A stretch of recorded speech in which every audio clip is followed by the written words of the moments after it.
মই এইখিনিতে এডাল ৰেখাখণ্ড ল'ম আৰু ৰেখাখণ্ডডালক মই নাম দিম AB এতিয়া এইখিনিতে মই আন এডাল ৰেখাখণ্ড ল'ম যিডালে ABক সেট কৰি যাব গতিকে এইডাল হ'লগে ABক সেট কৰি যোৱা ৰেখাখণ্ডডাল আৰু ইয়াক মই নাম দিলো CD আৰু এই সেট কৰি যোৱা বিন্দুটোক মই নাম দিছো ধৰি লোৱা E এতিয়া যদি আমাৰ ওচৰত প্ৰদত্ত থাকে যে কোণ BED এই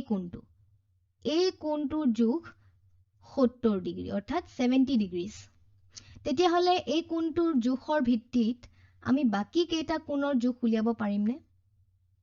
চেষ্টা কৰি চাওঁ হা এতিয়া প্ৰথমটো মন কৰিবলগীয়া কথা হ'লগে যে কোণ BED আৰু কোণ CEB এই দুটা কোণ সন্নিহিত কোণ হয় অৰ্থাৎ adjacent angles কাৰণ এই দুইটা কোণৰ মাজত এডাল বাহু সাধাৰণ বাহু অৰ্থাৎ common side আছে গতিকে মই ইয়াত লিখিব পাৰো যে BED আৰু CEB এই কোণটো কোণ CEB এই দুইটা কোণ হ'লগে সন্নিহিত কোণ আৰু CE ৰেখাখণ্ড আৰু DE ৰেখাখণ্ড এই দুডাল ৰেখাখণ্ড একেডাল ৰেখাৰে অংশ হয় গতিকে এই CED এই কোণটো এই ডাঙৰ কোণটোৰ জোখ কিমান হ'ব 180 ডিগ্ৰী আৰু যিটো কোণৰ জোখ 180 ডিগ্ৰী হয় তাক আমি কি বোলো সৰল কোণ অৰ্থাৎ straight angle গতিকে মই ইয়াত লিখিব পাৰো যে কোণ CED এইটো এটা সৰল কোণ কাৰণ ইয়াৰে মান 180 ডিগ্ৰী হয় আৰু যদি CED এই কোণটোৰ মান 180 ডিগ্ৰী হয় তেতিয়া হলে এই দুটা কোণ CEB আৰু BED যি দুটা কোণ যোগ হৈ পেলাই এই ডাঙৰ কোণটো CED এই ডাঙৰ কোণটোৰ গঠন হৈছে এই দুইটা কোণ সম্পূৰক কোণ নহলনে গতিকে মই ইয়াত লিখিব পাৰো যে কোণ BED আৰু কোণ CEB এই দুটা কোণ হ'লগে সম্পূৰক কোণ আৰু সম্পূৰক কিয় হয় কাৰণ কোণ BED ইয়াৰে যোগ কোণ CEB ইয়াৰে যোগ এই দুটা কোণৰ যোগফল কিমান হয় 180 ডিগ্ৰী আৰু আমি জানো যে কোণ BED এই কোণটোৰ যোগ কিমান 70 ডিগ্ৰী আৰু 70 ডিগ্ৰী যোগ CEB কোণৰ যোগ এই দুটা কোণৰ যোগফল হ'লগে 180 ডিগ্ৰী গতিকে এতিয়া যদি মই দুই ফালৰ পৰা 70 বিয়োগ কৰি দিও তেতিয়া হলে আমাৰ ওচৰত কি ৰৈ যাব আমাৰ ওচৰত ৰৈ যাব কোণ CEB সমান 180 ডিগ্ৰী বিয়োগ 70 ডিগ্ৰী যিহেতু আমি দুই ফালৰ পৰা 70 ডিগ্ৰী বিয়োগ কৰিছো আৰু 180 ডিগ্ৰী বিয়োগ 70 ডিগ্ৰী কিমান হয় 110 ডিগ্ৰী গতিকে আমি পালো যে আমাৰ এইটো কোণৰ মান 110 ডিগ্ৰী এতিয়া ঠিক এইডাল ৰেখাখণ্ডৰ দৰে আমি যদি এইডাল ৰেখাখণ্ডক চাওঁ AB তেতিয়া হলে এই ৰেখাখণ্ডডালত গঠন হোৱা কোণটো 180 ডিগ্ৰী হ'ব গতিকে আমি ক'ব পাৰো যে AEC এই কোণটো আৰু এইটো কোণ CEB এই দুটা কোণো সম্পূৰক কোণ হ'ব কাৰণ এই দুটা কোণৰ যোগফল হ'ব 180 ডিগ্ৰী গতিকে মই ইয়াত লিখি দিও যে কোণ AEC এইটো কোণৰ যোগ আমাৰ এইটো কোণ CEB angle CEB এইটো কোণৰ যোগ আমি যোগ কৰিলে উত্তৰ পাম 180 ডিগ্ৰী কাৰণ এই দুটা কোণ হ'লগে সম্পূৰক কোণ এতিয়া আমি ইতিমধ্যে উলিয়ালো যে CEB এই কোণটোৰ যোগ কিমান 110 ডিগ্ৰী আৰু এতিয়া যদি আমি AEC কোণৰ জোখ উলিয়াব হয় তেতিয়াহ'লে আমি কি কৰিব লাগিব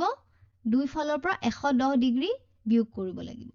আৰু দুই ফালৰ পৰা 110 ডিগ্ৰী বিয়োগ কৰিলে আমাৰ ওচৰত ৰৈ যাব AEC এই কোণটোৰ জোখ সমান হ'ব 180 ডিগ্ৰী বিয়োগ 110 ডিগ্ৰী কিমান হ'ব 70 ডিগ্ৰী গতিকে আমি পালো যে আমাৰ এটো কোণ AEC এই কোণটোৰ জোখ কিমান 70 ডিগ্ৰী এতিয়া তোমালোকে এটা কথা মন কৰাচোন যে কোণ AEC আৰু কোণ BED এই দুইটা কোণৰে জোখ কিমান 70 ডিগ্ৰী অৰ্থাৎ এই দুটা কোণৰ জোখ সমান আৰু এখিনিতে মই তোমালোকক এটা নতুন কথা কওঁ যে যিকোনো দুডাল ৰেখাখণ্ডই পৰস্পৰক ছেদ কৰা বিন্দুটোত যি দুটা বিপৰীত কোণ গঠন হয় সেই দুটা কোণক আমি কি বুলি কওঁ জানানে উলম্ব কোণ বা উলম্বভাৱে বিপৰীত কোণ অৰ্থাৎ ভাৰ্টিক্যালি অপোজিট এংগলছ গতিকে মই ইয়াত লিখি দিওঁ যে কোণ AEC আৰু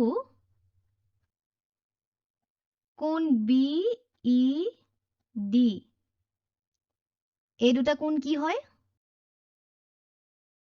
উলম্ব কোণ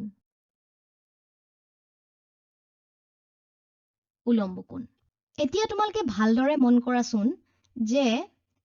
এই আকৃতিটোত CEB এই কোণটো আৰু AED এই দুটা কোণোটো উলম্বভাৱে বিপৰীত কোণ নহয় জানো অৰ্থাৎ ভাৰ্টিক্যালি অপোজিট এংগলছ কাৰণ এই দুটা কোণো দুডাল ৰেখাখণ্ডই য'ত ছেদ কৰি গৈছে সেই বিন্দুটোৰ বিপৰীতত গঠন হৈছে গতিকে এই দুটা কোণো উলম্ব কোণ হয় আৰু যদি এই দুটা কোণ উলম্ব কোণ হয় তেতিয়াহ'লে এই দুটা কোণৰ জোখ সমান হ'ব লাগে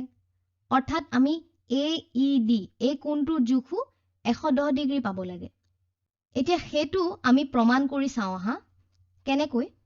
এতিয়া যদি মই এইডাল ৰেখাখণ্ড লওঁ CD এতিয়া এই ৰেখাখণ্ডডালত গঠন হোৱা ডাঙৰ কোণটো CED এই ডাঙৰ কোণটোৰ জোখ কিমান হ'ব 180 ডিগ্ৰী আৰু এই ডাঙৰ কোণটো আসলতে এই সৰু কোণ AEC আৰু AED এই দুটা কোণৰ কি যোগফল হয় কাৰণ এই দুটা কোণ হ'ব সম্পূৰক কোণ গতিকে মই ইয়াতে লিখিব পাৰিম মই এখিনি অকণমান ইয়াতে সাইড কৰি লৈছো আৰু মই ইয়াতে লিখিম এতিয়া যে কোণ AEC যোগ এইটো কোণ AED কোণ AED এইটো কোণৰ জোখ আৰু AEC কোণৰ জোখ ইয়াৰে যোগফল আমি কি পাম 180 ডিগ্ৰী আৰু আমি ইতিমধ্যে জানো যে AEC কোণৰ জোখ কিমান পাইছিলো 70 ডিগ্ৰী আৰু 70 ডিগ্ৰী যোগ AED কোণৰ জোখ যদি 180 ডিগ্ৰী হয় তেতিয়াহ'লে আমি এই কোণটোৰ জোখ কেনেকৈ উলিয়াম আমি দুই ফালৰ পৰা 70 ডিগ্ৰী বিয়োগ কৰিম আৰু দুই ফালৰ পৰা 70 ডিগ্ৰী বিয়োগ কৰাৰ পিছত আমাৰ সমীকৰণটো কেনেকুৱা হৈ পৰিব কোণ AED সমান যেহেতু বাওঁ পক্ষত আমি 70 ডিগ্ৰী বিয়োগ কৰি ইয়াক নোহোৱা কৰিলো গতিকে সোঁ পক্ষটো আমি 70 ডিগ্ৰী বিয়োগ কৰিম গতিকে 180 ডিগ্ৰী বিয়োগ 70 ডিগ্ৰী কিমান হ'ব 110 ডিগ্ৰী গতিকে আমি এই কোণটোৰ জোখ কি পালো AED কোণটোৰ জোখ পালো আমি 110 ডিগ্ৰী এতিয়া চোৱাচোন আমি আগতে কি আলোচনা কৰিছিলো যে কোণ CEB আৰু কোণ AED এই দুটা উলম্ব কোণ হয় আৰু উলম্ব কোণৰ জোখ সমান হ'ব লাগে আৰু আমি ইয়াতে গণনা কৰি কি পালো যে এই দুটা কোণৰ জোখ সঁচাকৈ সমান হয় গতিকে মই ইয়াতে লিখি দিও যে কোণ CEB আৰু কোণ AED এই দুটা কোণো হ'ব আমাৰ উলম্ব কোণ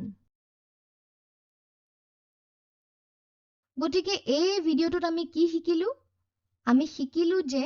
উলম্বভাৱে বিপৰীত কোণবোৰ সমান জোখৰ থাকে